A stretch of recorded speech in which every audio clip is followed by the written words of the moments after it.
We can all agree on this, at least, that one of the best things about the 60s was the music. And remember the phrase, sex, drugs, and rock and roll is not an accident. Books, travel, food, housing, gasoline, other pleasures were downright cheap compared to today, and it was clearly the day of the open road. Birth control pills were as ubiquitous as cornflakes, and AIDS had yet to appear. Figure it out. Free love doesn't even begin to describe what was going on in those days. And it's not just the Beatles, the Stones, Dylan, Donovan, the Beach Boys, and so on were all raising the roof at the same time. All of that was gift enough. But what added to the freakish, joyous, expectant public energy was the mobility. You just never knew who was going to show up.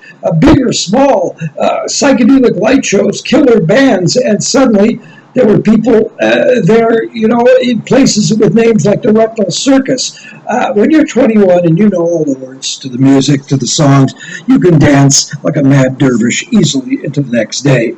And then there's those happenings, as I say, that just seem to spring out of nowhere, even though that isn't the case, because as you know, with all the roadies and the equipment and so on, these things have to be planned well in advance. But we poor unsuspecting suckers bought into it every time. Hey, man, you'll never believe who's opening at the Russian Hall tonight. What? You mean that dump at 4th and Arbutus? What are you talking about? That's a great place. Yeah, so who already? The airplane, the Jefferson airplane with Gracie Slick, man. Is that incredible or what?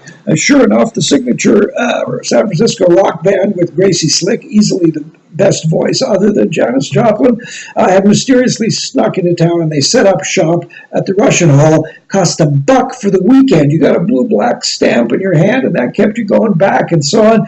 It was unbelievable. And then to top it all off, they introduced their signature song, White Rabbit. One pill makes you larger, one pill makes you small.